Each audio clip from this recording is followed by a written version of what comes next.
지난 시간에 이어 말씀드리겠습니다. 하나님은 영이십니다. 하나님의 영 안에는 세 가지의 본질이 있습니다. 인간의 그 모습을 보고 사람이라고 하지만 사람의 실체는 오장육부입니다. 이와 같이 하나님의 모양은 영이시고 모양은 대충적입니다. 하나님의 영 안에 있는 것을 형상이라고 말합니다. 형상은 세부적입니다. 하나님의 형상이 사람의 영혼입니다. 형상은 마음의 부분입니다. 사람의 영혼은 하나님의 모양과 형상으로 창조되었습니다. 성경은 영혼의 모습을 가르쳐 주셨습니다. 영혼의 모든 언어는 말입니다. 사람의 영혼은 하나님의 가장 작은 모습이고요. 모양이 그림자와 같은 것이라면 형상은 실체에 가까운 형태라고 할 수 있습니다. 그런데 이 두 말은 실제로는 동의어입니다. 인간이 하나님의 형상대로 창조되었다는 것이 하나님께서 인간을 취급하시는 모든 것의 근본입니다. 새로운 창조는 사람 영혼의 모습입니다. 땅은 생명, 이것이 영혼이고 빛을 땅에 비침이 생명입니다. 물은 마음, 하나님의 말씀을 마음에 새깁니다. 공기는 영, 사람, 육체 모든 것을 인도합니다. 이 세 가지가 영혼이며 하나님의 창조의 모습입니다. 창조는 이거 살리는 것입니다. 죽은 영혼 살리는 모습입니다. 이렇게 비밀로 담아두셨습니다. 지구 창조의 최종 목적은 사람 창조입니다. 지구의 모든 것을 만드시고 사람의 영혼을 보내십니다. 골로새서 3장 10절 말씀입니다. 새 사람을 입었으니 이는 자기를 창조하신 이의 형상을 따라 지식에까지 새롭게 하심을 입은 자니라. 성경은 언제나 영혼으로 생각하라. 육체는 새롭게 하는 것이 없습니다. 구약은 하나님의 형상이 이것이다라는 직접적인 단어가 없지만 신약에서는 하나님의 형상과 하나님의 성품이 이것이다라고 밝히고 있습니다. 신의 성품이나 형상이나 속성이나 똑같은 것입니다. 상대방에 따라 달라집니다.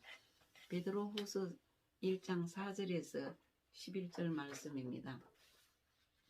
이로써 보배롭고 지극히 큰 약속을 우리에게 주사 이 약속으로 말미암아 너희가 정욕 때문에 세상에서 썩어질 것을 피하여 신성한 성품에 참여하는 자가 되게 하려 하셨느니라. 그러므로 너희가 더욱 힘써 너희 믿음의 덕을 덕에, 지식을 지식에, 절제를 절제에, 인내를 인내에, 경건을 경건에, 형제 우애를 형제 우애에, 사랑을 다하라. 이런 것이 너희에게 있어 흡족한 즉 너희로 우리 주 예수 그리스도를 알기에 게으르지 않고 열매 없는 자가 되지 않게 하려니와 이런 것이 없는 자는 맹인이라 멀리 보지 못하고 그의 옛 죄가 깨끗하게 된 것을 잊었느니라 하고 하셨습니다. 그러므로 형제들아 더욱 힘써 너희 부르심과 택하심을 굳게 하라. 너희가 이것을 행한즉 언제든지 실족하지 아니하리라. 이와 같이 하면 우리 주 곧 구주 예수 그리스도의 영원한 나라에 들어감을 넉넉히 너희에게 주시리라고 말씀하셨습니다.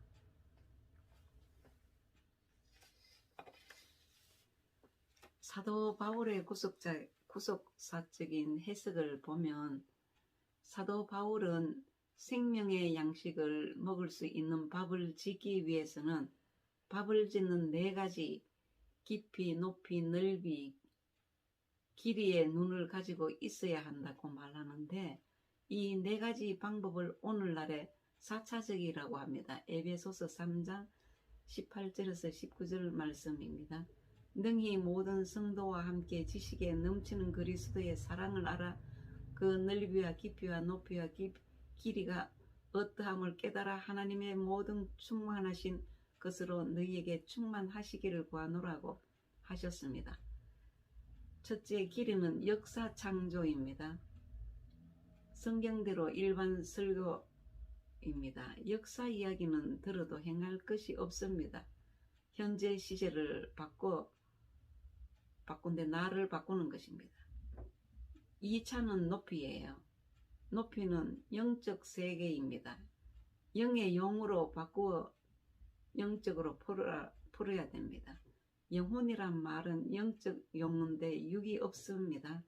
그래서 영혼이 산 영혼과 죽은 영혼으로 말합니다. 세 번째는 넓이. 넓이는 영혼의 구조입니다. 생명력, 마음이 있습니다. 마음은 4차적의 응용과 3차적의 응용과 4차적인 속성으로 풀어야 합니다. 아주 넓어서 말입니다.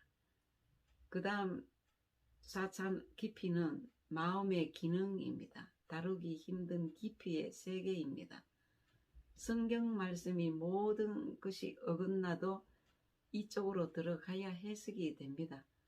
사도 바울의 구속사적인 해석을 좀 더 상세히 설명해 드리자면, 사도 바울은 안디옥 초대교회 당시 예수님께서 부활승천하신 지 20년이 지났음에도 불구하고 말씀을 전하는 데 있어서 초신자들에게 가르치는 것과 20년이 된 성도들에게 가르치는 설교가 똑같았습니다. 세상에서도 교육이라는 것이 단계별로 되어 있지 않습니까? 유치원, 초등, 중등 교육, 대학생이 있듯이 말입니다. 초신자들에게 가르치는 설교만 계속하면 평신도 초신자밖에 되지 못합니다. 20년이 된 성도들에게 가르치는 설교가 달라야 된다고 했습니다. 왜냐? 영이 성장하여야 하기 때문입니다. 사도 바울이 말한 것은 겉으로 보면 교인들이 똑같아 보이지만 영의 상태로 보면 갓난아이, 아이, 청년, 장년의 상태가 다르기 때문에 사도 바울은 전해주는 교인들의 영의 상태에 따라 먹이는 생명의 양식이 달라야 한다는 것을 깨닫고 깊이, 높이, 넓이, 길이로 성경을 연구하여 먹이는 방법을 찾아서 바울 서신에 기록하여 두었습니다. 사도 바울은 영이 성장해야 한다고 서신서에 강조하고 있습니다.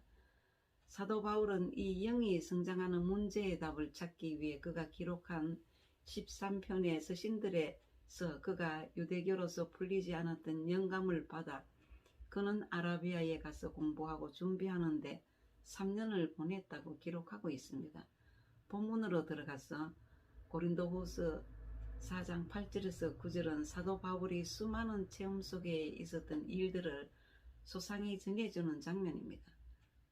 8절입니다. 우리가 사방으로 우겨삼을 당하여도 쌓이지 아니하며 답답한 일을 당하여도 낙심하지 아니하며 박해를 받아도 버림받지 아니하며 거꾸로 뜨림을 당하여도 망하지 아니하고, 박해는 고통 주는 자, 괴로움을 주는 자, 상처 주는 것입니다. 고통, 상처, 괴로움으로 못 견디는 것을 말합니다. 우겨삼을 당한다는 것이 외부적인 불안과 고통이라면 답답한 일은 내적인 근심과 걱정입니다. 그러나 결코 절망하지 않습니다. 왜냐하면 성도 안에 있는 복음이라는 능력의 보배이신 예수님이 모든 근심과 걱정, 불안을 능히 이기고 감당할 수 있는 힘을 주시기 때문입니다. 성경은 구원받는 자에게 주는 것입니다. 모든 것은 태어난 자에게 주시는 말씀입니다. 태어나지 않는 자에게는 줄 수 없습니다. 그래서 성경 말씀은 예수님과 나에 대한 이야기입니다. 나의 이야기를 다른 사람의 대필로 기록해 두었습니다. 장차 일어날 것을 기록하셨고 내가 가는 목적지까지 다 기록해 두었습니다. 그렇다면 본문 말씀의 빈 그릇, 즉 내 죽은 영혼에 예수님의 생명을 담아야 하는데 담는 방법이 무엇입니까? 사실 빈 그릇 안에 예수님을 담고 있을 때는 산 영혼이라 말하고 빈 그릇 안에 더러운 것을 담고 있을 때는 죽은 영혼이라고 말합니다. 그러면 빈 그릇 안에 보배이신 예수님의 생명을 담아야 하는데 담는 방법을 사도 바울께서 가르쳐 주십니다. 오늘은 여기까지며 다음 시간에 이어가겠습니다.